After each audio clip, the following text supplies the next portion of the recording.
Bonjour à tous, le marché parisien est complètement stable ce matin, alors que la semaine sera importante avec les minutes de la Fed aux États-Unis et un discours très attendu de Janet Yellen, ça sera vendredi.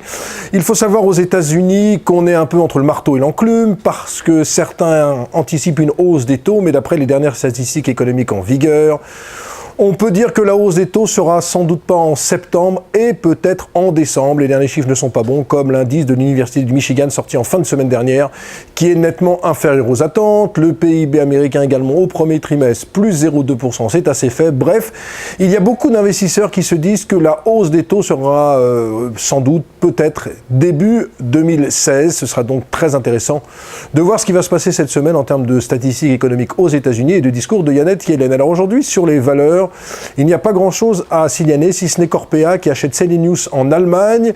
C'est le troisième opérateur dans l'hospitalisation, dans les maisons médicales. C'est un groupe qui ne fait que 100 millions d'euros de chiffre d'affaires, alors qu'Orpea, je le rappelle, fait quand même 2,5 milliards de chiffre d'affaires, donc c'est une contribution additionnelle assez faible. Orpea gagne actuellement 3% et se retrouve quasiment à son plus haut depuis 5 ans. L'action se tient bien, commence quand même à être chère avec des PER entre 23 et 25. Autre valeur qui se distingue, Schneider est stable, mais Schneider pourrait être intéressé par un éditeur britannique d'ingénierie qui s'appelle Aveva.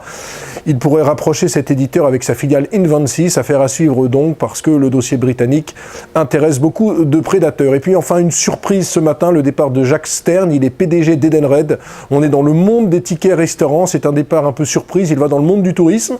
L'action perd 3% Edenred actuellement, il faut dire quand même que l'action est assez chère, elle vaut 25 fois ses bénéfices.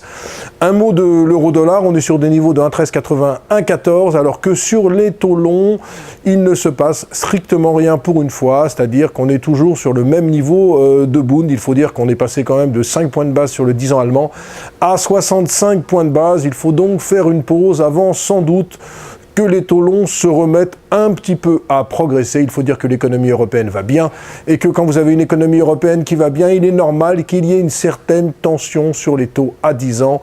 En Europe, c'est tout à fait logique, c'est du b.a.-ba ce que l'on apprend en première année d'économie. Voilà, très bonne journée à tous.